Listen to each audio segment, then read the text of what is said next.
A couple weeks ago in Las Vegas. This has been resounding here this evening. And Boston gets the bounce. In a season already brimming with tension, the WNBA finds itself at the epicenter of a firestorm unlike anything women's basketball has seen before, with allegations of bias, rough play, and inconsistent officiating dominating sports talk, social media debates, and late-night news monologues. But now the situation has exploded beyond the hardwood, with ESPN's fiery commentator Stephen A. Smith adding gasoline to an already raging blaze when, on national television during First Take, he leaned forward, fixed his gaze on the camera, and declared, "I'm not guessing, people in the administration are talking, don't be surprised if President Trump himself gets involved." A comment that immediately sent Twitter or X, as it's now branded, into a frenzy, sparking thousands of replies, trending hashtags, and think pieces from both sports and political journalists who suddenly realized this wasn't just about basketball anymore. This was about politics, race, gender, and media narrative colliding head-on in real time, with Caitlin Clark, the Indiana Fever's rookie phenom, and arguably the most talked-about player in the league, standing at the center like the eye of a hurricane. Smith's insinuation was clear. If Trump's political base perceives Clark as a victim of unfair targeting, biased officiating, or deliberate league neglect, this controversy could escalate into a massive national and even international story, with potential protests, rallies, and calls for reform reverberating far beyond the basketball court, especially as whispers from Capitol Hill suggest that certain members of Congress are quietly preparing statements on sports fairness and gender equity, hinting at a possible federal civil rights investigation into whether Clark has been subjected to disproportionate physical targeting or intentional referee leniency toward her opponents. A narrative fueled by viral highlight reels showing her taking hard, uncalled hits in multiple games, grimacing as she gets up, fans in the stands booing loudly, and commentators biting their tongues before muttering about letting the players play, a phrase that many online critics now say is code for turning a blind eye. When it comes to protecting one of the league's most marketable stars, according to sources close to the situation, including whispers from within the Fever's own locker room, Clark's high-profile agent Aaron Kane has been strategically fanning the flames, privately urging media allies to spotlight every questionable call or dangerous play, while also pushing sympathetic analysts to question whether the WNBA, either consciously or subconsciously, is allowing Clark to be roughed up in order to humble her or slow her meteoric rise, a claim that has split the basketball world down the middle, with some defending the league's physical style as part of the game and others calling it a disgrace that could tarnish its credibility at the very moment it's trying to grow its audience. Meanwhile, behind closed doors, league officials are said to be scrambling, holding emergency meetings on damage control, debating whether to release statements, defending officiating integrity, or quietly instruct referees to tighten up. Calls around Clark in the coming weeks to avoid more viral clips of her being knocked to the floor without a whistle. But those inside the WNBA headquarters know they're in a no-win situation.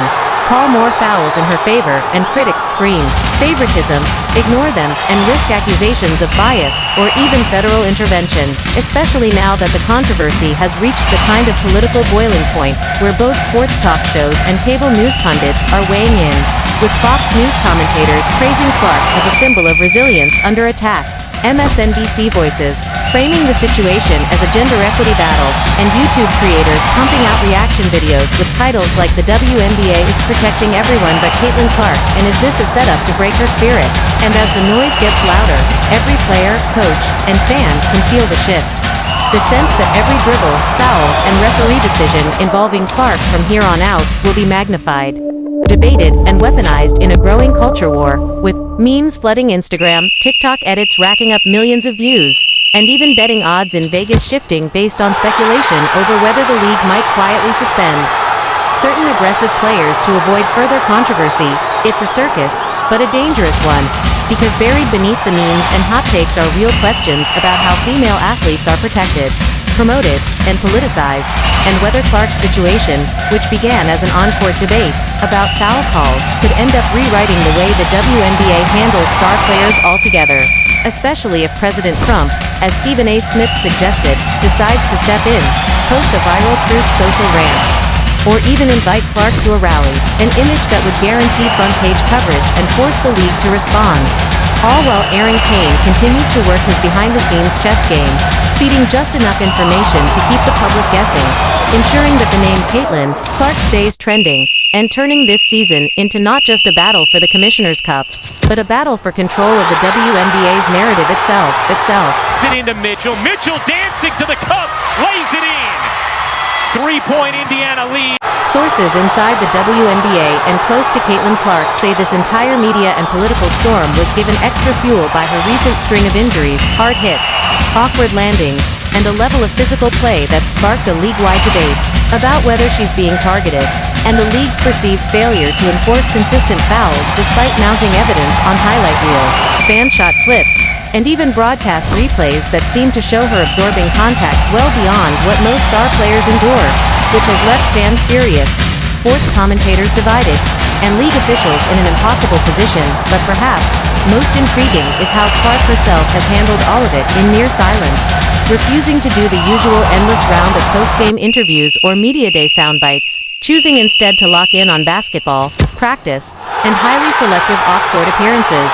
A calculated move that her camp says is designed to let the game speak, while others suspect it's part of a bigger PR strategy to control her narrative, and that's exactly why this upcoming sit-down with WNBA legend Sue Bird has sent shockwaves through the basketball world. Because for the first time this season, from the logo to the microphone, Caitlin Clark is finally speaking out, unfiltered, on her terms.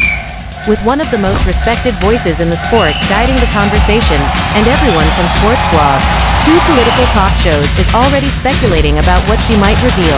Will she directly call out the league for not protecting her? Will she confirm that behind-the-scenes tensions with certain players are real? Will she break her silence on the Stephen A. Smith-fueled rumors of potential presidential involvement? And, as all of that builds, Clark and her Indiana Fever teammates somehow managed to create a softer, lighter moment in the middle of the storm, celebrating Sydney Colson's birthday with a sweet, hilarious, and surprisingly emotional locker room scene, complete with a live team rendition of Don't Stop Believing that was caught on video and instantly went viral, reminding fans that despite the drama, this is still a young, tight-knit squad enjoying the grind together, especially as the Fever made a deliberate choice to stand pat during the WNBA trade deadline, refusing to make major roster changes despite speculation that they might add a veteran enforcer to protect Clark on the court, a decision that has been interpreted by many as a vote of confidence in their young core, particularly given that they are riding a 5-game winning streak that has shifted them from an early season question mark into a legitimate playoff threat. A turnaround that has only made Clark's resilience and leadership more impressive, even if she's not the one taking every game-winning shot. But now, with the interview set to drop tomorrow, all eyes are on her, not just as a player but as a public figure, a lightning rod for bigger conversations about fairness, athlete protection, and the role of politics in sports. And insiders say the timing is no accident. Dropping this interview right as the Fever hit their hottest stretch of the season ensures maximum impact, maximum audience, and maximum opportunity for Clark to frame the next chapter of her career before others do it for her. And given that federal civil rights lawyers are reportedly monitoring developments after complaints about her treatment reached congressional offices, her words could carry legal as well as cultural weight, with the potential to influence how the WNBA governs itself going forward. Meanwhile, fans are holding their breath, with some promising to live-stream reaction videos, others organizing Twitter spaces to discuss the interview in real time, and betting markets quietly shifting odds on the Fever's playoff performance, based on the assumption that Clark will either be galvanized or distracted by the media frenzy that's about to hit. And through it all, USA Flash News is keeping the cameras rolling, promising to track every twist, from exclusive interview clips to any hint of an official federal investigation, knowing full well that in this unique intersection of sports, celebrity, and politics, every frame, every quote, and every reaction could spark the next viral moment that dominates timelines for days. Because Caitlin Clark is no longer just a rookie phenom, she's a test case for how the WNBA handles superstardom in the age of hypervisibility, social media outrage, and high-stakes culture wars, and the next 48 hours might just determine whether she emerges as an even bigger icon or gets swallowed by the controversy that's been chasing her since the opening tip of the season. Caitlin Clark's name is no longer just tied to the basketball court, it's become a storyline in itself, a collision of pure talent, politics, and controversy that's growing bigger with every passing day. With each game, she elects the crowd with her skill, yet at the same time, the hard fouls, the uncalled hits, and the mounting physicality aimed at her have ignited a debate that's spilled far beyond the WNBA. And when Stephen A. Smith went live on air and said, "This has reached the top. Don't be surprised if President Trump gets involved." Social media exploded. Hashtags started trending, reaction videos flooded timelines, and everyone began asking the same question. What is really happening to Caitlin Clark now, right in the middle of this firestorm?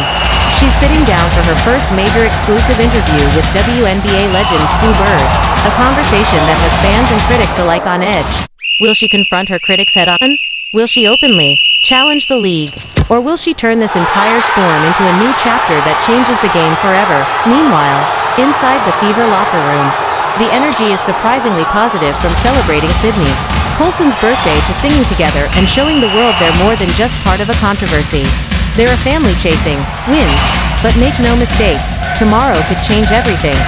This interview isn't just a conversation, it's a statement that could define the next phase of Caitlin Clark's career. So buckle up, because this story is far from over, and whether you're a fan or a critic, you will not want to miss what's coming next. If you're ready to follow every twist, every headline, and every game-changing moment, make sure to like this video, subscribe to the channel, and drop your thoughts in the comments below, because this is where the real conversation begins.